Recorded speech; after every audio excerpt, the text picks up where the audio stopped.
Bueno, pues buenos días, buenas tardes, depende del lugar donde estemos. En primer lugar, muchísimas gracias a la Sangha de Quito y a la Universidad de San Francisco, a todos los que habéis hecho posible este taller de práctica meditativa en esta universidad tan significativa en Quito. Y esta conferencia ha sido pensada para nuestra Sangha, en realidad. Hace años que muchos, la mayoría de los que estáis aquí, y sobre todo los de Quito, hace años que practicáis y sabéis que la base de nuestra práctica supone esos tres elementos con que habéis titulado la conferencia: no objeto, no apego, no detención. Pero quiero comenzar contextualizando de dónde salen estos tres aspectos que configuran nuestra práctica. Históricamente es importante saber que fueron formulados y explicados a partir del sexto patriarca Huineng. Es conocido en japonés como el maestro Eno.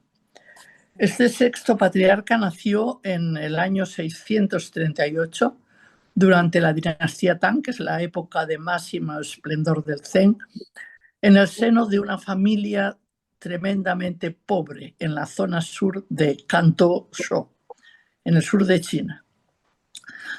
Además, perdió su padre cuando era de muy corta edad y se ganó siempre la vida desde niño para sostenerse él y su madre vendiendo leña en la ciudad de Kanto.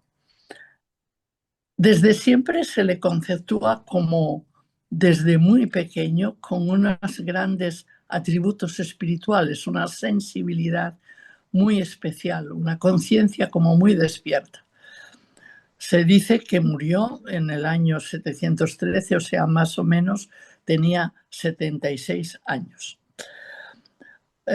Siempre pensamos, ¿no?, cuando vemos este origen de una persona que ha sido tan representativa en un campo concreto, en este caso en el Zen, siempre se dice que la condición nos condiciona, pero es real y es así, pero este condicionamiento no siempre es negativo. Aunque puede ser, y siempre es la condición en la que uno nace, ¿no? Uno vive, uno se educa. En este caso, el maestro Huineng Eno, se dice de él, aquí está esta anécdota que os voy a explicar, diréis, bueno, una anécdota sí. Es importante porque marca completamente el estilo de nuestra práctica Zen. Y por lo tanto, en ese sentido, es importante la anécdota. Dicen que un día, cuando el maestro Eno, cuando era un joven que vendía leña por las calles de la ciudad, se encontró con un monje que iba recitando el sutra el prana del diamante, la sabiduría del diamante. Y le atrajo muchísimo ese texto. Quedó tan impresionado que le preguntó al monje de dónde venía y quién le había enseñado tal cosa. La frase dice: no morando en ninguna parte, la mente se manifiesta. Fijaros que es un joven analfabeto y de una cultura cero, casi podríamos decir, la que da el hecho de tener que estar viviendo y trabajando desde pequeño, y esa sensibilidad para captar lo que realmente es la esencia de nuestra práctica. No morando en ninguna parte, la mente se manifiesta. Le impresionó tanto que le preguntó esto al monje y el monje le dijo: mira, lo he recibido de mi maestro que vive en el monte Obay y se llama Gunin, y que allá China es grande y significaban muchísimos kilómetros de distancia y su situación no era para poderse ir. Pero desde ese mismo momento, y eso es otra característica importante para todos, nace en él una firme determinación de que tiene que ir a ese monasterio, que tiene que tener esa experiencia y que esa experiencia es el sentido profundo de su vida. Captar eso que no morando en ninguna parte se manifiesta en todas. Por esto viajó en cuanto pudo. Es esas cosas que la vida a veces te otorga. Una mujer, de esas mujeres a lo mejor con dinero y con sensibilidad, se encargó de poder ayudar a su madre el resto del tiempo que esta señora podía vivir, y facilitó de esa manera que el joven Eno, el Huinén, pudiera viajar hacia el norte. Pero es curioso, tiene un encuentro muy duro cuando llega al norte, y otra vez volvemos a encontrar que la condición dura no condiciona del todo cuando uno tiene un espíritu muy fuerte, porque Eno llega hasta el maestro Gunin, que se llama así, hasta el lugar donde vive, en ese monte, el monte Obai. Y en ese momento este joven tenía 24 años, insignificante, analfabeto, mal vestido, y se encuentra con un monasterio importante, de gente muy culta, que vive en el norte, y que tiene una fama de ser un lugar muy escogido, el monte Obai. Y al llegar tiene el famoso diálogo con Gunin, con el maestro, que nos impresiona por la dureza. Porque Gunin le pregunta algo muy importante, lo sabéis todos los que practicáis Zen, que es la gran pregunta: ¿de dónde vienes? Esta pregunta que a todos a veces nos impacta, porque sabemos que la pregunta del maestro no es simplemente una geografía, no es un lugar físico, sino es el lugar del origen de tu verdadero yo, de dónde vienes. Y Eno responde: de Reina, maestro del sur. Y Gunin le pregunta: ¿y qué buscas viniendo aquí? Y Eno responde sencillamente: quiero convertirme en un Buda. Gunin le responde de forma durísima: vosotros, los monos de Reinan, eran de piel oscura. Le llama mono. No podéis tener naturaleza búdica. ¿Cómo esperas convertirte en un Buda? Esa frase que nos recuerda a nosotros aquella pobre mujer que tenía una enfermedad y se acercó a Jesús y le dijo que le curara, y él le dijo: no, yo no vengo a alimentar a los perros, sino a los hijos de Israel. Y entonces es cuando la mujer le dijo: pero los perros también comen las migas que caen de la mesa. O sea que... Pero lo fuerte es la respuesta de Eno. Eno responde: para el hombre, para la mujer, para el ser humano, existen distinciones entre el norte y entre el sur, entre el color y entre los conocimientos o no conocimientos. Pero esa distinción en la naturaleza de Buda no existe. ¿Cómo va a existir? Claro, el maestro Gunin recibe un impacto increíble ante esta respuesta. Reconoce perfectamente la calidad humana y el sentido profundo espiritual que tiene este hombre. Y entonces no le puede dejar vivir junto con sus 700 discípulos en ese grandísimo monasterio tan importante, todos tan cultos y todos tan sabios. Y entonces decide que al menos haga ni de pinche de cocina, sino el que descascarilla el arroz en un sotechado que hay debajo, cerca de la cocina. Y allí pasó 8 años, ni más ni menos que 8 años, no pasó allá. Es increíble la situación. Y cuenta esta historia, esto ya sí que es bastante histórico, que Gunin se hizo mayor, estaba a punto de querer dejar la sucesión en otro, Y entonces convocó a todos sus 700 monjes y les dijo que por favor hicieran un poema explicando cuál es su profunda experiencia de iluminación, su experiencia de contacto, de conocimiento profundo de su yo. Y que la escribieran y que la entregaran y que él vería el grado que tenían de despertar. Así fue. Entonces podéis imaginaros que lo más normal es que el segundo, el que hacía de prior, escribe, se llamaba Shinshu, hizo un poema súper interesante, súper culto, típico de una persona que está trabajada. La gente a veces no valora este poema de Shinshu, pero es súper importante. Y dice el poema, el cuerpo de cada uno es como el árbol del Bodhi, el árbol de la iluminación. Y la mente de cada uno es como la base de un brillante espejo. De instante en instante, de momento a momento, limpia cuidadosamente ese espejo. No dejes que nunca se acumule el polvo en él.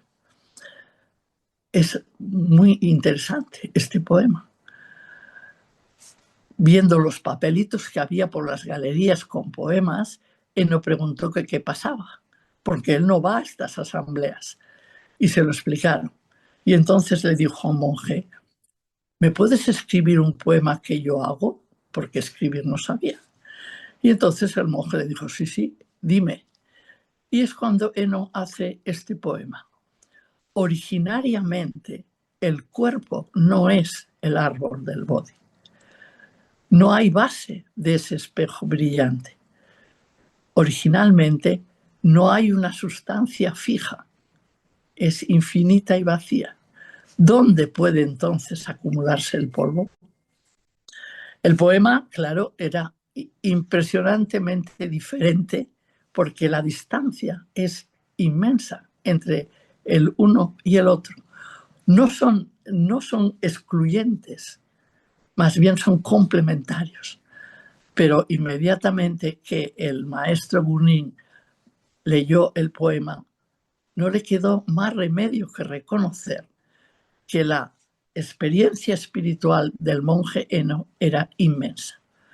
Es verdad que su discípulo era una persona de una ética grande, que no quería que en el espejo de la conciencia se posara el polvo, porque no dejaría ver entonces su esencia búdica o divina, y había que limpiar este espejo de la conciencia, que es lo que hemos de hacer continuamente todos nosotros, ¿no? Que no se nos pegue el polvo de cualquier veneno, el polvo de la misma sociedad a veces en la que vivimos, consumista, etcétera, ¿no? Hay que limpiar el polvo, pero la experiencia es otro nivel de conciencia, trasciende completamente todo, y es lo que habla el maestro Eno. La iluminación a la que él alude tan solo se puede alcanzar atravesando completamente esa conciencia racional y dualista. Es una comprensión que es esa prajna paramita, esa sabiduría trascendental. En nuestro lenguaje más cristiano le decimos, eso es gracias a la gracia. Es algo que se nos otorga, es una gracia verdadera. Es real que hay que tener la conciencia despierta y el recipiente, como el monje prior tenía, limpio, porque si no, la gracia tampoco puede llenar ese recipiente. Pero es increíble cómo la experiencia del maestro Eno constituye un movimiento verdadero, libre y dinámico de la mente. Un movimiento de trascendencia tal que es asombroso, porque va mucho más allá de lo que perciben nuestros sentidos. Si comparamos las dos vivencias, incluso en los textos del Sutra del Sexto Patriarca, habla de estas dos formas de experiencia. Y las dos han de estar incluidas en nuestro camino de meditación, que ha de quedar nuestra mente clarificada por medio de ambas. Además, corresponden a dos ideogramas chinos. Uno en japonés se llama kanjo y el otro se llama shinkencho. Kanjo quiere decir tienes que practicar la atención plena, prestar atención continuada, sobre todo en muchos momentos y evidentemente durante la práctica. Prestar atención. Esa es lo que se llama kanjo. Y es justamente a donde apunta la experiencia del primer monje, del prior. La segunda, que se llama kencho, es calar la propia naturaleza, es llegar a tocar fondo, experimentar ese verdadero yo mismo que somos, esa esencia búdica y divina que nos configura. Y prestar atención es el esfuerzo que requiere nuestra psique para que el ego se repliegue, para que deje espacio, para que se cree una dinámica en nuestra naturaleza que haga posible ese despliegue hacia la trascendencia. Las dos formas, por lo tanto, son absolutamente necesarias en nuestra práctica, mientras vivimos en esta realidad que nos condiciona muchísimo. También hay otra diferencia importante entre estas dos maneras o estas dos experiencias, tanto la del monje como la de Eno, la del sexto patriarca. Y es una experiencia muy interesante porque alude a la meditación. Caer en la cuenta que la meditación no es un medio para obtener la iluminación, sino que es una disciplina espiritual, una manera de vivir que contribuye al proceso de revelar en nosotros la propia iluminación, porque somos Buda desde nuestro nacimiento, somos seres iluminados. El Evangelio de Juan también lo dice, Dios ilumina a toda persona que viene a este mundo. De ahí la importancia de la práctica de la atención, porque se necesita esta actitud activa, vigilante, que nos conduce hacia un nuevo centro nuestro de apertura infinita. Ese centro que no es un ego centrado, egocéntrico, sino es un nuevo centro donde todo se ordena, donde hay armonía, donde hay unidad profunda, ese verdadero yo mismo. Y ese es el eje de la rueda que se dice en el budismo zen y en el budismo en general, en la rueda del Dharma, las 8 rectitudes. Entonces, yo me imagino que en este rato que habéis tenido de taller, de práctica, entre Yoba y no sé, me parece que eran 3 o 4 personas de nuestra sangha que han dirigido, ellas os han hablado sobre todo de los upayas, es decir, de los ejercicios básicos que hay que hacer para llegar a abrir este verdadero conocimiento de uno mismo, que es esta sabiduría. Y esa actitud de la sentada, de la práctica corporal, de la sabiduría del cuerpo, podríamos decir, implica este recentrarse en el interior de uno mismo y hacer que todos los sentidos se serenen, que nuestros ojos, oídos, etcétera, todos y el pensamiento racional se callen, se serenen. En el lenguaje de Durkheim dice liberar los sentidos hasta que se hagan transparentes a la realidad, ¿no? Es llevarlos hasta esa morada interior, hasta el centro de uno mismo. O dicho de otra manera, no permitir que las influencias externas o internas, que a veces son muy difíciles también, dificulten el proceso de ir hacia adentro, hacia uno mismo. No es una represión, evidentemente, esta práctica, ni mucho menos.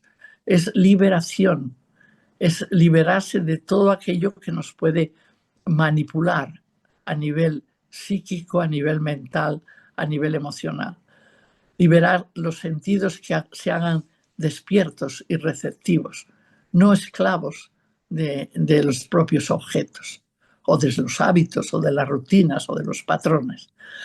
Entonces, este primer ejercicio, que es de quietud, que es corporal, que tiene como herramienta importante la respiración consciente, donde está el acento, y ahí es donde entra toda la teoría a la que se refiere Huineng en su sutra, que se llama el Sutra de la Plataforma o del Estrado.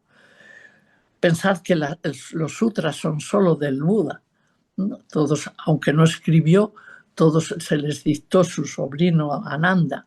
Por eso todos los sutras empiezan diciendo eso he oído, porque lo dicta él. Pero es curioso que este personaje, con esta historia pequeña que os he explicado, tenga también un sutra como le tiene el Buda. Este es el Sutra del Estrado o de la Plataforma. Entonces, él habla de las esencias o de los inciensos, y entre ellos están todo lo básico, las upayas, para poderse practicar correctamente. La sentada, la sabiduría del cuerpo, la respiración consciente y la atención. Cuando habla de la atención, insiste en la importancia de que nuestra energía, gracias a esa conciencia de la respiración abdominal, no permitamos que alimente el ego, sino hagamos todo lo posible para que la energía que se genera en la zona del jara, esa ki, esa energía del yori-ki, no alimente el pensamiento, no alimente nuestros sentimientos, que no se disgregue.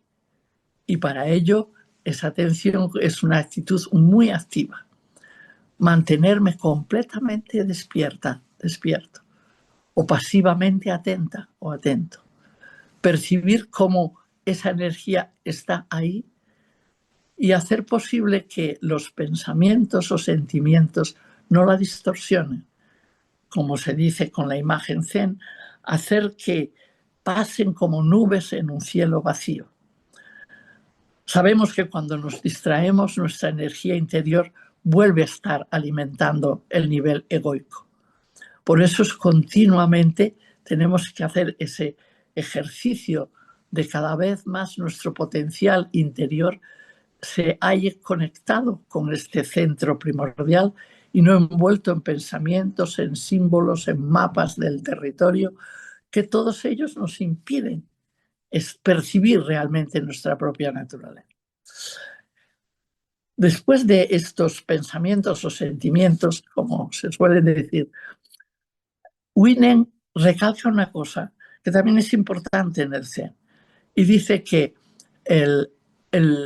la actitud no es reprimir para nada los pensamientos, no es reprimir el flujo de la mente. Y él lo titula así: reprimir el flujo de la mente es una enfermedad Zen. La mente en blanco no es una mente verdadera. Cuando aparecen las formas, ya es demasiado tarde. Procura dejarlas pasar y no quedarte enganchado en ninguna de ellas. Ese es el arte de la meditación. Evocar ese gesto interno, esa mirada hacia adentro, ese poner la luz en nuestro interior para estar despiertos a ese origen primordial que somos. Y cuando nuestra atención opera de este modo, que es muy activo, que es muy vigilante, entonces, aunque hay pensamientos y sentimientos, no nos distorsionan, pasan. Es algo sin fuerza. Por eso, Huineng nos propone que observar la mente y no fijarla es no forma, es no objeto. Las cosas aparecen sin convertirse en objetos, no son pensamientos, simplemente pasan. No hay apego, no hay detención, no hay lugar. Desde ahí podríamos decir que no es una meditación la práctica del Zen, sino una contemplación. Es una actitud completamente contemplativa, receptiva.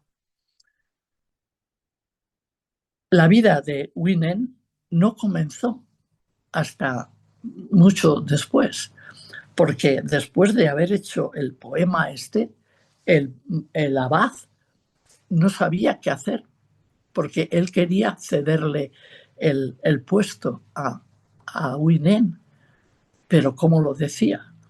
Y por la noche se dirigió hasta el sitio de la cocina donde estaba y le entregó el cuenco y el manto, que son símbolo de ser el abad. Y a la vez le dijo: procura irte a la montaña. Y allí, en una ermita, vivió 20 años, hasta que logres la perfección de tu experiencia y hayan pasado tanto tiempo que ya no se acuerden los monjes de ti. Llegará un día en que volverás y serás el abad de este monasterio. Por lo tanto, cuando vuelve, tiene 40 años de edad. Es decir, también es importante ese dato. Una persona con una experiencia tan fuerte como la que tuvo él, para profundizarla, aún estuvo 20 años. Y esos 20 años les dedicó justamente a encarnar en todas sus células, como si dijéramos, esa experiencia, en el conocimiento profundo del ser que se es, en esa esencia búdica o divina que habita en nosotros y que nos configura a cada uno, a cada una, a toda la creación, a las montañas, a los ríos, a la gran tierra, como dice Dogen Zenji. Cuando vuelve, es muy interesante porque es entonces cuando le nombran abad, lo reconocen como una persona completamente realizada, es abad de ese monasterio, y es cuando escribe el Sutra de la Plataforma. Y el capítulo importante es en el que dedica justamente a las características básicas de la práctica, de las que algunas las he comentado un poco por encima porque lo habéis estado haciendo hace un ratito y la mayoría sois practicantes de Zen y las conocéis. Pero es importante detenerse en estas tres: no objeto, no apego, no detención. La práctica de la meditación Zen tiene que tener estas tres características. Se dice que el no objeto es la esencia, que el no apego es el principio fundamental y la no detención es la base de la práctica. Teniendo en cuenta esto, si profundizo un poquito en el sentido de cada una de ellas, dice: ¿qué quiere decir no objeto? Quiere decir simplemente que cuando meditamos en ese estado, nuestra mente no reposa en ningún objeto. La mente reposa en su claridad natural, completamente indiferente al paso de los pensamientos y de las emociones. Esa claridad natural está mucho más allá de cualquier aferramiento, de cualquier mirada dualista, de cualquier bien-mal, sujeto-objeto. Es decir, crea un espacio completamente libre interior. En cierto sentido, la meditación sin objeto es como aceptar que las nubes y la niebla que oscurecen el cielo no son el cielo. Reconocer que el cielo siempre está ahí, detrás a veces, pero inalterado. Parece oscurecido, pero él está ahí. De la misma manera, ese cielo es el símbolo de la naturaleza de Buda. Siempre abierta, siempre clara, es libre, como si dijéramos, de pensamientos, de emociones que la oscurezcan. Su claridad es vacío, pero a la vez es sabiduría y compasión. O sea, la práctica sin objeto es una forma básica de reposar la mente, de ser plenamente consciente. Se podría decir que es un espacio donde los objetos se pueden mover, pero nadie limita a nadie, ningún pensamiento, ninguna emoción, ninguna percepción. Por lo tanto, no es lo que generalmente llamamos meditación, porque cuando hablamos de meditación hay un objeto, hay una frase, hay una oración, hay un texto, hay algo que meditamos sobre ello.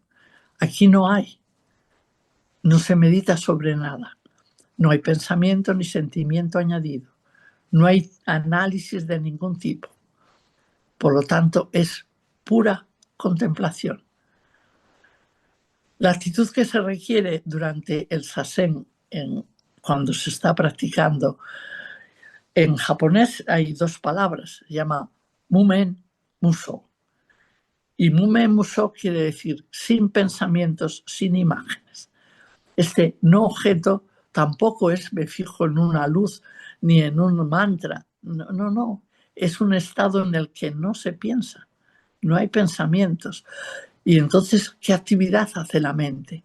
Es una actitud mental muy especial porque es justo centrada en la respiración, llegar a un estado de total silencio interior, en el que la mente y el corazón se unifican y la práctica queda una sensación de completamente despierto como un testigo que percibe esa realidad infinita y vacía que es justamente la esencia de todas las existencias. Para ello, dice el maestro Eno, tiene que cumplirse también el hecho del no apego, porque este no objeto necesita esta esencia, necesita este principio fundamental. El principio fundamental es no te apegues. Y cuando hablan de apego, el Sutra del Estrado, el Sutra de la Plataforma, dice es un desapego total. Lo llama a veces, se puede traducir como santa indiferencia, pero hay que tener mucho cuidado con esto del no apego, porque no se apodera de nada en absoluto, de todo lo que emerge en su mente o todo lo que emerge en su pensamiento o en sus sensaciones. No se apodera de nada. Pero no quiere decir que el no apego sea ausencia de emociones, ni rechazo del mundo, ni distancia fría o no observación. Durante la práctica, todo eso está ahí, como en stand-by, podríamos decir, en suspensión. Pero justamente la misma práctica potencia al máximo todas esas cualidades importantes del ser humano, entre las cuales está la capacidad de emocionarse, la capacidad de percibir, la sensibilidad. Es muy interesante cómo de ahí surge el arte zen, tiene muchísimas características que están basadas justamente en esta práctica del no apego. En el marco que el Sutra del Estado nos pone delante, ¿no? Es aprender a no agarrarse a nada ni maravilloso que te llega, ni triste que te llega, o difícil, a nada, no te agarras a nada, lo dejas pasar. Por lo tanto, los objetos que pueden aparecer no son, no han de quedarse fijados, podría decir. En la práctica del no apego hay momentos en que no hay tiempo ni hay espacio, porque no hay secuencias de pasado, presente y futuro. Podría decir la definición quizás mejor del no apego es estar plenamente conscientes del valor absoluto que tiene cada momento. cuando uno se sienta en sasen, renueva continuamente la actividad creativa. En primer lugar, tomando conciencia del mismo. En segundo lugar, es entero, es una pieza en la que todo lo que hay alrededor y todos los que configuran el mundo, podríamos decir, están allí presentes. Porque todo se crea en cada respiración. La raíz del no apego es justamente aprender este absoluto, único y creativo, estar vivo y nuevo en cada momento. Es experimentar la total libertad en cada momento. No apegarse a nada, ni a la visión luminosa que surge a veces, ni tan solo cuando viene cualquier demonio que golpee. Ninguna imagen es la realidad y por lo tanto no debes en absoluto engancharte a ella. Hay muchas anécdotas en el ámbito del Zen y la mayoría de los koans que hablan del no apego. Hay una anécdota que suena a graciosa o a tomadura de pelo casi, en la que un maestro Zen pregunta a un discípulo: ¿qué traes en las manos? Y es frecuente que vaya con el libro del Sutras en las manos. El monje llevaba el libro del Sutras, pero el libro de Sutras es un libro sagrado para los monjes budistas y por lo tanto tienen que cuidarle mucho, está envuelto incluso en una especie de tela que es dorada, y etcétera, y le cuidan y le besan, o sea, es muy sagrado. Y entonces le pregunta: ¿qué traes en las manos? Y el discípulo responde: el libro de sutras. Y entonces el maestro le dice: arrójalo, arrójalo. Y como el maestro le mira como diciendo, pero ¿cómo? El monje le mira como diciendo, ¿cómo lo voy a tirar? Si es sagrado, ¿cómo voy a arrojarle? No. Y le repite otra vez el maestro: arrójalo. Y el discípulo le deja caer. Y le vuelve a preguntar el maestro: ¿qué tienes en las manos? Y el discípulo dice: nada. Y el maestro le dice: arrójala también. Es decir, nada, absolutamente nada. Ni el creer que estás iluminado, ni el creer que eres bueno. Arrójalo. Esto también me recuerda muchísimo el texto de la subida al Monte Carmelo de San Juan de la Cruz, que cuando habla de llegar a la cumbre tiene que ser a través de la nada, nada, nada, nada. Y que aunque hayas hecho caminos laterales de virtudes y de gracias, esos no llegan del todo a la cumbre. Es ese despojarse de todo ego y hacer posible que esa esencia búdica y divina te habite plenamente. Por lo tanto, ni apego a los objetos, ni apego al vacío, ni apego a lo que se ha conseguido. Es el aspecto de la verdadera libertad que me permite entrar y salir de las cosas, permanecer en casa, como se dice muchas veces. Cuando ponemos esto en práctica, los momentos de nuestra vida, que son momentos difíciles o muertos a veces, esos espacios entre actividades que no tienen nada, que está mi cabeza aquí y luego en lo que va a venir después. Y entre medias hay espacio. Espacio a veces físico porque cambio de lugar, espacio mental, espacio temporal. Esos espacios no están muertos cuando uno es justamente presente y practica este no apego. Transforma continuamente en un continuo cielo claro, en el que ve las nubes, evidentemente. No las borra, pero como no se identifica, como no se apega, abre infinitamente por encima de ellas ese espacio, y ese espacio tiene características de bondad, de belleza, de amor, de libertad total. Esas características configuran ese espacio. Y la tercera, y así acabamos, es la no detención. ¿Qué quiere decir cuando decimos no detención? Parece que el no apego ya es no detenerse, evidentemente. Pero también sabemos por experiencia, todos los que practicamos, que hay momentos en nuestra práctica que nos pasa como a los discípulos en el Tabor, ¿no? Se está tan bien, o sea, has logrado una paz profunda, has sentido que ahí no te falta nada. Dices, aquí me paro, aquí me detengo, esto me lo quiero para siempre. Y no te puedes apegar. ¿Por qué? Porque siempre hay otro horizonte más de percepción. Es la base del sasen. No quedes enganchado en nada. No te detengas. El canto del Sodoka, que es el canto de la iluminación, dice, vete siempre a la raíz. No te entretengas en las hojas y en las ramas, dice el Sodoka. Supera el terreno conocido, aunque sea un lugar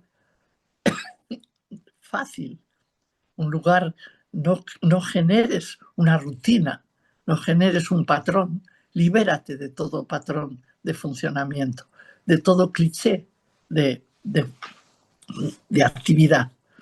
Déjate fluir, déjate, y aquí está lo más difícil, ser llevado más allá de ti mismo, porque hay infinitos niveles de percepción.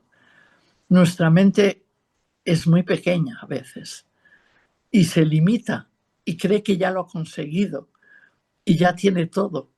Ábrete porque hay muchos niveles de percepción. El único momento es el que hay, evidentemente, el presente. Y ahí no retengas nada, simplemente fluye. Líbrate de todo deseo de manipular, de coger, de retener, de control. En realidad es de control. Líbrate de todo aquello que puede ser una detención en tu camino hacia el infinito y acepta ser llevado mucho más allá de lo que tú crees, de lo que perciben tus sentidos. San Juan de la Cruz lo llama, déjate caer más allá de los sentidos. No caigas en sentidos solamente. Es decir, cuando percibimos incluso la realidad física, hay siempre otro nivel. Incluso cuando estamos mirando una flor, si no te detienes, si estás conectado con eso, si eres contemplativa o contemplativo de verdad, puedes llegar a ver el alma de la flor. Puedes ir mucho más allá y si te sueltas, todavía más allá. Es decir, el ser humano es muy finito en su mente a veces y en sus comprensiones, a pesar de que hemos ganado tantas y tantos aspectos a nivel intelectual. Se ha desarrollado nuestra mente hasta niveles que nunca hubieran pasado ni nuestros abuelos cuando hablamos a nivel de la tecnología, por ejemplo, o de la medicina. Pero aún así somos finitos. Sin embargo, en la percepción somos infinitos. Nuestro espíritu tiene un ámbito que no podemos abarcar. Pero ¿cómo llegamos a no detenernos? Confiando plenamente en que somos mucho más que este cuerpo, que somos mucho más que estos sentidos y que si nos dejamos fluir, llegamos a ese no detenerse, llegamos a una percepción de mi verdadero yo mismo que nos da esa plenitud, esa felicidad, esa manera de estar bien. Siempre estoy bien. Pues el sutra este del estrado considera todas estas cosas orgánicamente interrelacionadas. Él señala claramente el carácter sagrado de todas las cosas. No están en oposición lo profano de lo sagrado. Es una comprensión completa de la realidad. Toda la realidad brilla en su trascendencia. Todas las cosas, hasta la más diminuta partícula de polvo, reflejan el esplendor del universo. Y de ello se puede uno percatar a través de una práctica y de una experiencia como la que apunta el Zen. El hecho de que el Zen no apaga la propia sensibilidad, sino que la acentúa, es gracias a la introspección. Y esta introspección, a la vez, nos abre el ojo de la percepción. Y ahí acabo.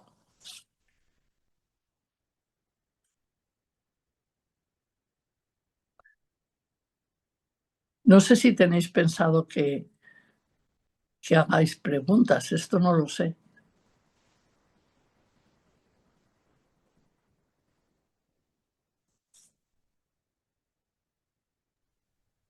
Sí, Berta, ¿me escuchas? Sí, perfecto, Hugo. Sí. Ok, gracias, Berta.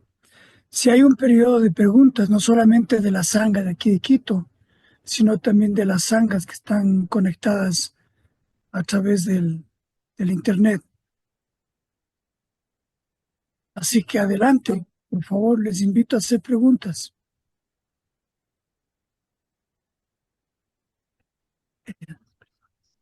Ujú. Os he mareado tanto que no decís nada.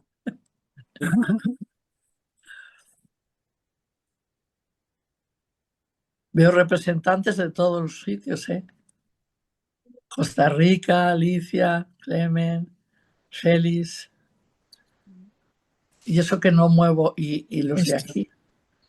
Ángels. Levanten la mano los que quisieran hacer, las personas que quisieran hacer preguntas.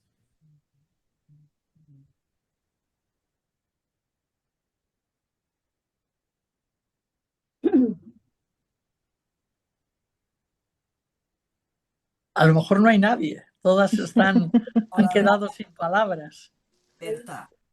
Aquí hay una pregunta de Quito, pero que Y Yolanda he visto que ha levantado la mano. a ver, entonces hasta que se acerque. Que hablen de Quito primero. Ya, de Quito primero. ¿Se puede acercar aquí para que esté más cerca del micrófono, por favor? Porque esto si le muevo, le desconecto. Vale. Ah, pero ¿no habla primero de Quito? Sí, Pues por favor. ¿Te refieres a mí? Sí, sí. Ok.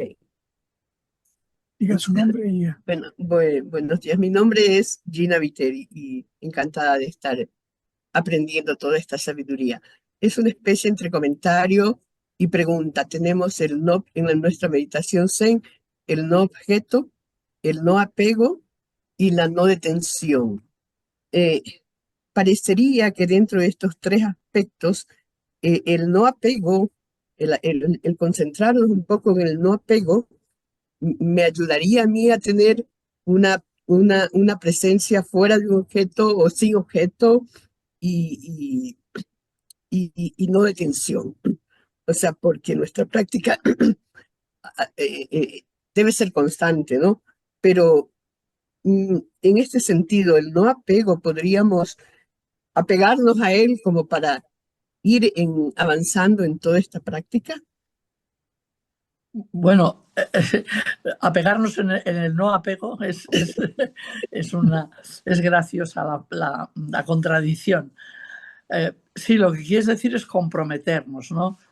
Pero el tema del no apego es como si fuera, en realidad es una actitud continuada, porque somos los seres humanos, buscamos la seguridad, buscamos el control. Y entonces cualquier cosa que emerge cuando estamos sentados en meditación, nos apegamos a ella. Entonces es que hay que tener como eh, una claridad grande de la importancia que lo absoluto, eso que necesitamos, se nos otorga cuando estamos libres de apego. Y entonces, en ese momento, no, por muy bonito que sea la idea que me ha llegado, la suelto, porque no sé lo que se me va a otorgar en este momento y va a ser absoluto y me va a ayudar. Entonces, esa vía del no apego, incluso en la sentada, en la meditación, me ayuda y me ha de ayudar en la vida cotidiana, que ocurre lo mismo.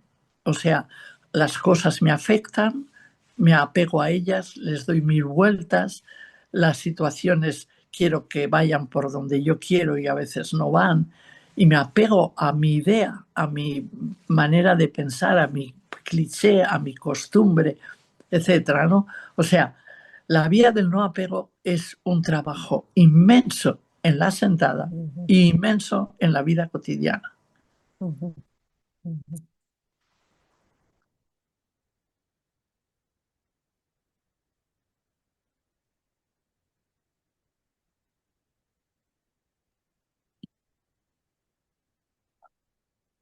Antes vi a Norma y ahora no la veo. Yolanda estaba pidiendo la palabra. Sí, Digues, Yolanda. hola. Permitidme que le diga Berta en catalán per molts anys. Gracias. No te lo habíamos dicho antes porque no se había dado la oportunidad. A mí personalmente me hace muy feliz estar aquí en este momento. Y te quería comentar una cosa, os quería comentar sobre todo, bueno, básicamente, evidentemente eres tú, a ver si me la puedes resolver, porque has confirmado en algún momento de tu charla que la meditación Zen en realidad es un acto de contemplación más, o que una forma contemplativa de estar, ¿no? Cuando se practica la sentada. Entonces, respecto a algún otro tipo de meditación con el que he hablado con algunas amistades que hablan, por ejemplo, del Kriya Yoga, de Paramhansa Yogananda y así, y se habla de aspectos básicos de la posición de la mirada, en la que tenemos en Zen, o la mirada que se hace hacia el tercer ojo, por ejemplo, en este tipo de yoga. Y te lo digo por desconocimiento. A mí me llegó información de que en un caso se trabaja el subconsciente, en otro caso se llega más al supraconsciente. ¿Nos puedes desfacer el entuerto que hay respecto a todo esto? Seguramente que no sé, pero solo sé una cosa muy simple, Yolanda, y es la siguiente. Para poder, cuando se dice que es una práctica contemplativa, es porque no hay nada a que agarrarse, absolutamente nada. Ni un mantra, ni tan solo nosotros decimos la respiración es abdominal, pero tampoco tienes que hacer del centro abdominal un objeto, como no lo puedes hacer del tercer ojo en un tipo de meditación yógica que tenga en cuenta eso. O sea, el lugar corporal, nada, absolutamente nada a ese objeto. ¿Y por qué hace tanta incidencia de que no haya objeto? Es una incidencia en que la mente manipula el objeto siempre. Siempre nuestra mente manipula objetos. Y entonces, si estamos en esa mente, que es muy extraordinaria nuestra, porque si no, no podríamos vivir, que es la mente racional, no es la mente a la que queremos abrirnos cuando decimos que mora en todas las partes y en ninguna, porque es la esencia búdica o divina que hace posible la creación entera, momento a momento, segundo a segundo. Entonces, para abrirnos a esa realidad sin nombre, a eso que no puedes tener nada, porque si lo tienes, estás en eso que tienes. Eso te ayuda a nivel, muchas veces, a muchos niveles. O sea, hay una cantidad de prácticas que ayudan a muchos niveles. Por ejemplo, niveles de relajación, niveles de liberación del estrés, niveles a lo mejor de lo que tú llamas la supraconciencia, no lo sé. A muchos niveles ayuda, pero a la experiencia profunda de quién soy yo, eso que no nace cuando tú has nacido, ni muere cuando tú mueras, esa experiencia no tiene que haber nada que la maneje, que la manipule. tiene que ser apertura infinita. Crear ese espacio donde podríamos decir Dios, Buda, pueda instalarse. Molt bé, moltes gràcies. Muchas gracias. Yo tengo una, Su nombre. Aquí, sigo. Apéguese al micrófono. muchas gracias toda la información que nos han dado, que nos has dado. Pero yo tengo una pequeña duda, tal vez infantil. Tú nos decías que no apegarse, dejar que todo fluya. O sea, vivir, en otras palabras sencillas, como yo lo capté, es vivir el instante, vivir ese segundo y dejar que el otro vendrá con otra metodología, con otro fin, con otro accionar. ¿Es eso exactamente como yo lo percibí? ¿Está bien? ¿Esa es lo que nos direccionabas tú? Sí, sí, es vivir el momento como absoluto, lo he dicho. Ya. Es exacto, porque en él se te otorga todo. Claro que ese momento tiene, cuando estás en la sentada, es apertura. Cuando estás en la meditación, es silencio completo, es quietud, es apertura. Y cuando estás en la vida cotidiana, estoy plenamente aquí haciendo la tortilla. Aquí y estoy ahora. plenamente aquí barriendo. Con esa mirada, muchas veces de apertura a que siempre hay algo más que no perciben nuestros sentidos, pero que hace posible que la tortilla sea. Hasta eso. Ya. Al parecer eso es sencillo, pero no es fácil. No. Ya. Es Gracias. fácil de decir. Y Buenas por tardes, Berta. ejemplo, ay, vale. Bueno, muchas gracias. Buenas tardes, Berta. Muchas gracias. Yo Pero soy yo nuevo en esto de la meditación. estoy viendo al hijo de la familia, no estoy viendo a la... Te debo carta. Ya te tengo en lista, ya te tengo en lista. Pero veo... Bueno, sí. Muy bien, dime. Saludos de acá desde Argentina. Yo soy nuevo en esta meditación. Y un poco, vi que hablaste mucho de la atención. Y bueno, como alguien nuevo en esto, como que siempre tengo como una definición de la atención muy desde la mente. Entonces me interesaba como saber tu definición en cuanto a la atención desde un lado más orientado afuera de la mente. Sí, la mente es la que... Es como si dijéramos la puerta que te abre a la atención. Sin ella no podrías. O sea, si tú no dices voy a estar atento, que lo haces con la mente, no estarías atento, ¿no? Es como si fuera la puerta. Pero después la mente tiene que quedarse sosegada. Y la única manera es, todo el cuerpo tiene que armonizarse, porque si me pica aquí, si me duele acá, si no sé qué, la mente se mete en todo esto, tiene que estar como todo el cuerpo sosegado, digamos, ¿no? Y hay un tema que es el que te ayuda, y es el ritmo respiratorio. El ritmo respiratorio te ayuda a crear ese espacio, porque al principio eres tú quien sigues, no le fuerzas, no es un émbolo que aprietas, no, le sigues el ritmo respiratorio. Pero si le sigues con esa atención de quietud, te das cuenta que se hace tan sutil que sientes que te respira a ti, parece que no eres tú que respiras, que entra el aire y sale. Y no le puedes fijar en el itinerario, porque si no lo estás controlando, no empieces a pensar, entra por la nariz, va por la tráquea, los pulmones, no, es sentir solo el ritmo respiratorio en el músculo abdominal, porque es el que mueve el diafragma. Y llega un momento en que eso se serena de tal forma que empiezas a percibir esa presencia, que es a la vez una atención de alta calidad, no es no apego, es tu mente se expande mucho más que lo que tu cuerpo, quiero decir, que tus dimensiones. Y es un arte. Es que no se puede tocar el piano simplemente el primer día que te enseñan do, re, mi, fa, sol. Son horas y horas, pues es un arte también. ¿Mm? Y que se ha de practicar en muchos momentos, cuando estás esperando el autobús, cuando cruzas la calle, cuando estás paseando. La naturaleza es la mejor espacio donde tú puedes dejarte respirar por todos los árboles. Gracias, Ok, muchas gracias. genial. Rachel. Muchas gracias. Una persona más de aquí, de Quito.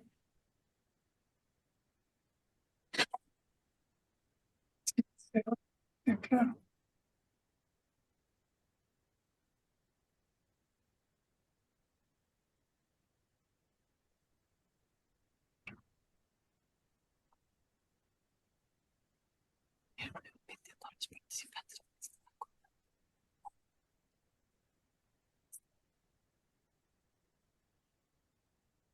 Tú mismo, Hugo.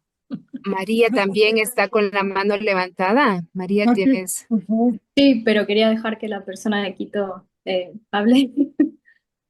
Ya viene la persona de Quito. Acá está. Ya, perfecto. Entonces vamos con una persona de acá de Quito y luego sigue María y luego veo que va Joaquín. Ok.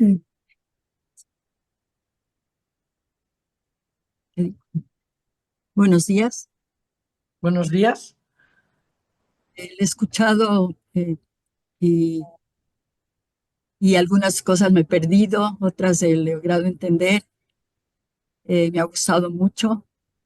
Eh, Creo que es un año que estoy meditando y antes yo caminaba mucho por los bosques. Tienes un buen entrenamiento. Sí, y entonces en cierto modo no me coge muy de nuevo. Pero ahora estaba pensando, a mí me han dicho que soy muy contemplativa. Eh, no sé en qué sentido me han dicho, pero me han dicho eso y ahora me encuentro con esto de la contemplación y la profundidad de la contemplación y, y me da cierto alivio. Eh, y cómo vivir en un mundo tan agitado. Estos días he tratado de arrendar un espacio que tengo en mi casa y todo se me ha ido el tiempo en eso. Eh, entonces, ¿cómo lograr? Pienso que estoy sintiendo que sí se puede lograr, pero es complejo en este movimiento del cotidiano, que no están, no todos estamos en ese camino. eh, pues habrá que me volverán a tildar de contemplativa tal vez. María, creo que posiblemente te pasaría como al maestro Eno o a Guinen, ¿no? Que a pesar de que se pasaba la vida cortando leña y vendiendo en la calle, eh, eh, tenía esa dimensión desarrollada, contemplativa, ¿no? Seguramente, pero también para todos, para los que han nacido con más capacidad contemplativa y otros con menos, para todos necesitamos tiempo de contemplación y eso hay que buscarlo. O sea, es Mucho verdad tiempo. que tienes que vender el piso, que tienes que comprar un piso, que tienes que hacer esto, que tienes que hacer lo otro, pero hemos de reservarnos, hemos de priorizar y el espacio y el tiempo en nada, simplemente en nada, hay que buscarle diariamente. No basta una vez al año, que no hace daño, no, no. Es diario porque si no, la energía de Yoriki es energía de meditación, es energía de conciencia y depende del tiempo que dedicamos. Por lo tanto, eso hay que hacer. Lo primero, tú tienes que asegurarte que la prioridad está el desarrollar el ser que eres. El que cuando te mueras, todos tus talentos que se te han dado al nacer y que configuran tu vida, les has ido desarrollando totalmente. Y para desarrollarlos, Claro que puedes decir, son talentos de que soy muy bueno en arte o en matemáticas o en lo que sea, ¿no? Pero los talentos que te empujan son a través de todos ellos, de todas las que vivimos, de todo, llegar a tocar el alma, lo profundo, el ser que somos. Es que cuando alguien nos pregunte quién eres, no hables de tu currículum, sino de tu experiencia, de quién es tu yo verdadero. Y entonces para eso necesitas tiempo de contemplación. Puedes hacer un rato de total quietud de meditación, otro rato de paseo por estos bosques que conoces, y entonces te verás que tienes energía suficiente para vender el piso, o sea, para dedicarle al trabajo. Muchas gracias, muchas gracias. ¿Qué dices, María. Joaquín? Que veo una manopla ahí. Sí, ahorita va María, luego va Joaquín A María, bien. y luego Alfred veo. Yo solo voy a desear feliz cumpleaños, Berta. Yo también soy nueva, soy otra hija de Clelia y Eduardo, así que paso a saludar. De alguna forma, Yo creo que te he contestado hoy, ¿no? sí, por Vale. eso. De alguna forma igual ya contestaste mi pregunta. Así que voy a dejar paso a Joaquín y Alfred. Nos hablaremos la próxima semana. Sí. Joaquín. Bueno, feliz cumpleaños, maestra. Muchísimas gracias por sus palabras y compartir hoy con su sabiduría. Yo, bueno, espero que me escuchen muy bien. Justo estoy en el eventito de Kendo de los niños. Yo quería hacerle una pregunta, a ver si es que estoy entendiendo esa parte bien, ¿no? Sobre el no objeto, no apego y no detención. Ahí, cuando voy, digamos, a estos principios y trabajo el tema de no objeto, es como que el siguiente punto de no apego simplemente surge, porque digo, si no hay objeto, ¿ya a qué te apegas? O sea, no hay nada que. Y si no hay objeto y no hay apego, pues por supuesto, ¿en qué te vas a detener, no? Y, digamos, intelectualizando esto es como estas líneas como la gravedad, ¿no? Que forma esto de espacio y tiempo y esta, digamos, esta figura típica que hemos visto, esta deformación del espacio y el tiempo que ocurre por la gravedad. Entonces, no sé si es que estoy intelectualizando bien esta parte que no objeto, o sea, si no tengo objeto, Ya te paso entiendo. a todo lo demás. Eso, Ya te maestra, entiendo. gracias.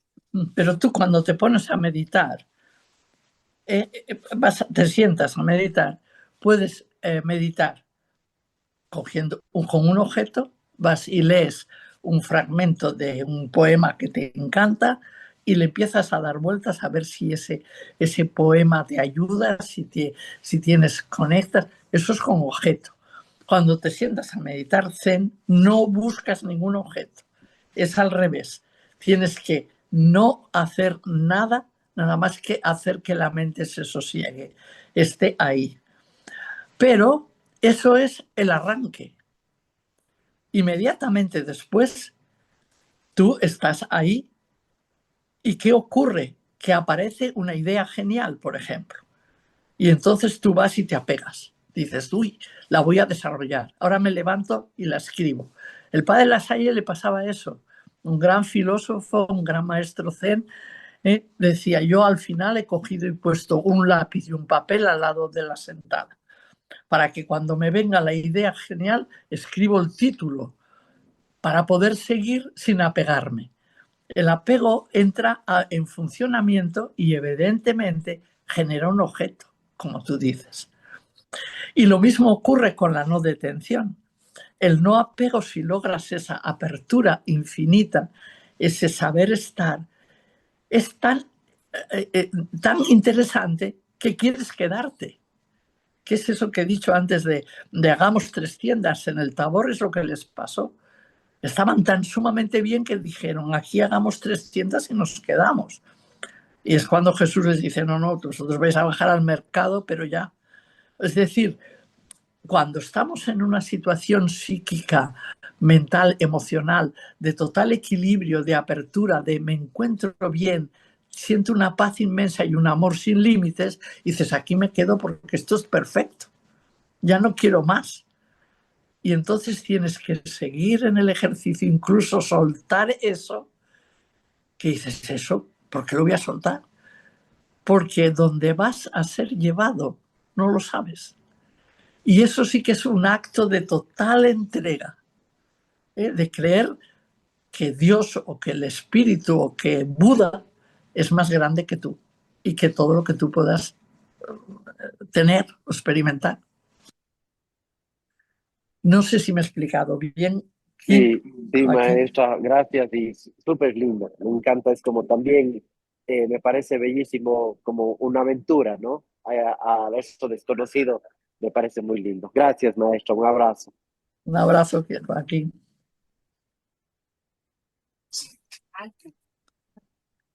Alfred, Dime, no te veo ni te oigo. ¿Ahora? ahora. Ahora sí. Sí, Alfred, sí. Hola, Berta. parlé en castellà, ¿eh? En castellà. Moltes felicitats en català. Gracias, Alfred. Claro, hemos hablado muchas veces, pero te he vuelto a escuchar hoy y vuelves a describir por enésima vez, ¿no?, en qué consiste la práctica. Y a mí me vuelve a surgir, quizás soy un poco obsesivo o repetitivo, la misma pregunta, ¿no? Por lo que entiendo cuando lo explicas, se trata de entrar en silencio de alguna manera con Total. estas ayudas de la respiración y el koan.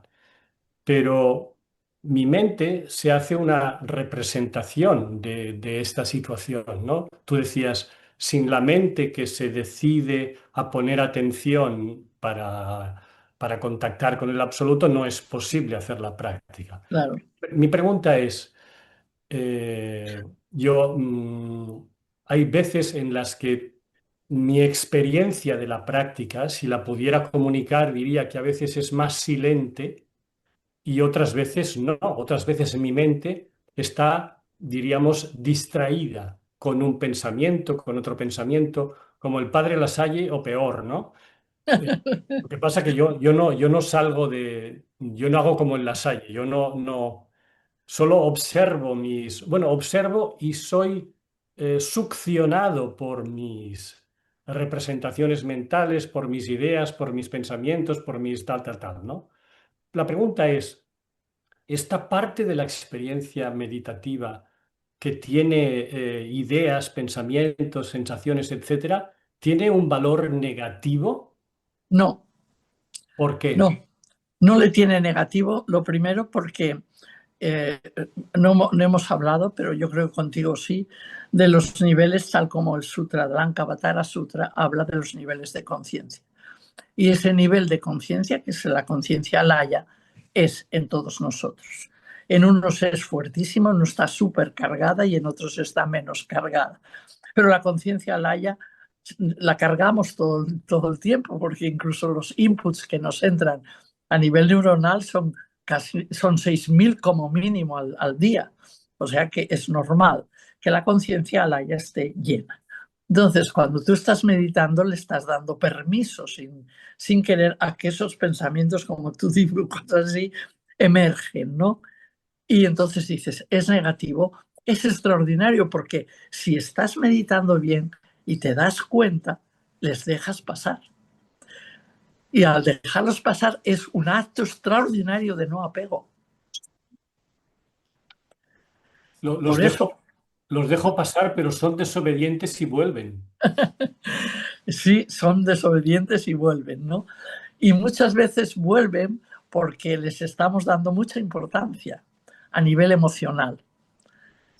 Y si el nivel emocional está más calmado y estamos... si tenemos una firmísima determinación, que quiere decir una claridad grande de que podemos dar a nuestra conciencia otro nivel, seguramente que es más fácil para nosotros soltarlo. Pero se necesita energía de Yoriki, porque muchas veces tenemos la energía secuestrada en nudos que son emocionales y son los que lo dificultan. Y por eso a veces hay que hacer también otro tipo de trabajo también. Y por eso se aconseja a veces hacer yoga, hacer qigong, hacer tai chi, hacer lo que sea, terapia en casos de muy fuerte, pues terapia. Porque esos nudos a veces son tan fuertes que la conciencia la haya o tre. Es muy importante, ya que está el Ángels aquí, también se puede hacer tre y es muy interesante para poder liberar, ¿no? O sea, esto es la realidad, somos muy complejos. Pero eso que dices no es negativo en principio. Es qué haces con lo que aparece, lo que puede ser mejor o peor. Pero de todas formas no es negativo. Y cuando caes en la cuenta, te das cuenta incluso que hasta los pensamientos y sentimientos son también la voz del Dharma. Claro, pero yo, que soy finito, limitado, tengo experiencia de meditación más silente, que la compro más, prefiero tenerla que no la experiencia de estar distraído, por así decir. Entonces, Sí, no sí, tengo que claro. apegarme ni a una cosa ni a la otra, veo, ¿no?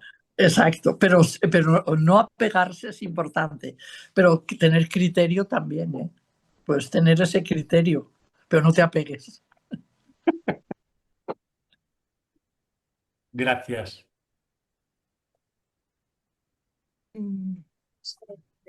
¿Puedo preguntar ahora o hay alguien? Ángels pregunta. Sí, ¿puedo? Bien. No, es que no, me cuesta mucho formular la pregunta y al escuchar a Alfred, creo que puedo formularla un poco más, pero hoy no me resulta nada fácil, pero no quiero dejar de preguntarlo.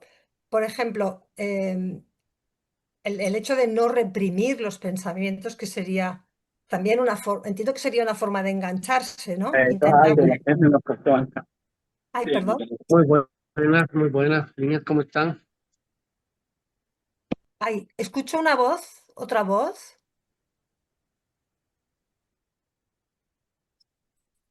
No se sigue.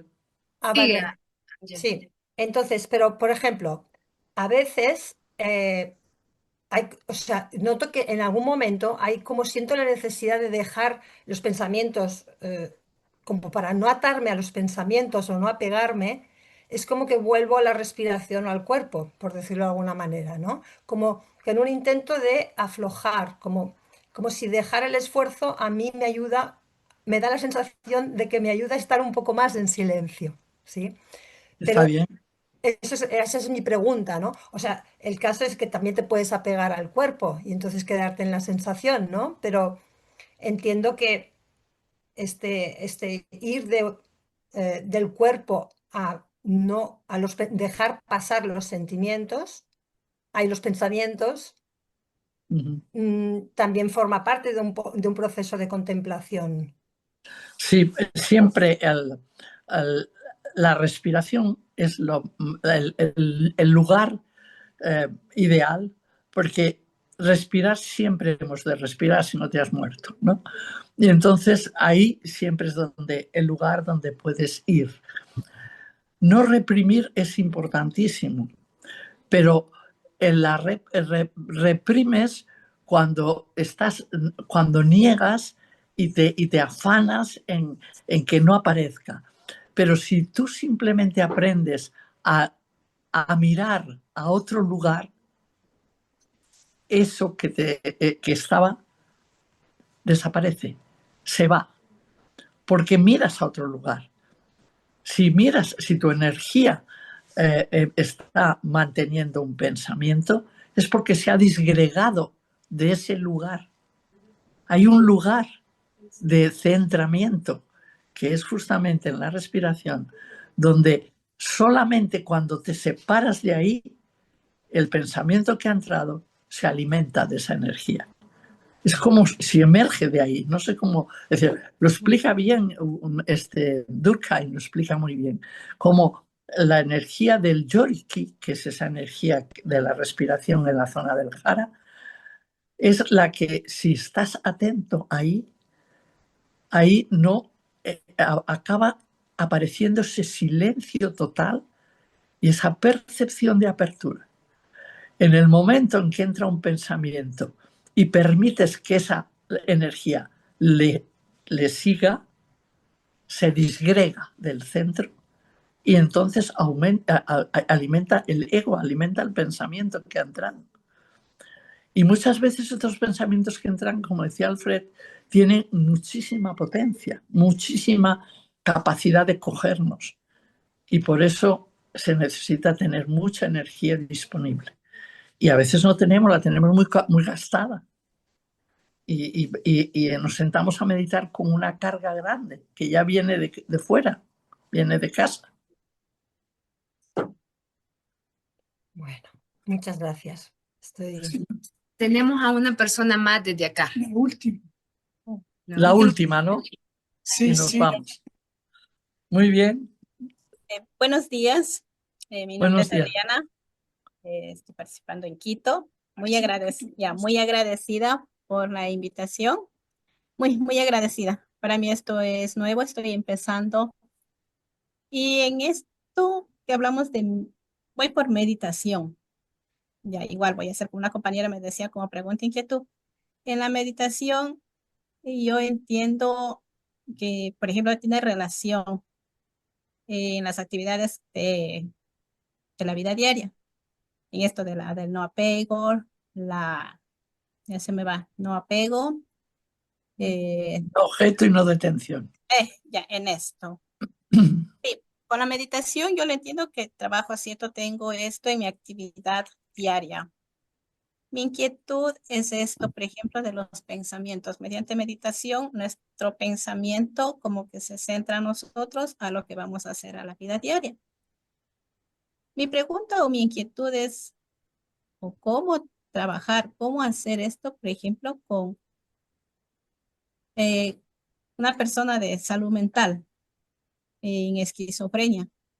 Y con la meditación uno trata de trabajar y luego estos pensamientos, o sea, van, está feliz emocionalmente, como hablaba de emociones, va, está feliz, luego regresa otra vez. ¿Cómo trabajar o cómo influye esto de la meditación? Porque a veces que negativamente en estos pacientes vuelve. Y a veces cuando uno está con ellos en la vida diaria, a uno también se nos convierte, o sea, viene confusión emocionalmente y dentro de meditación y viene el pensamiento.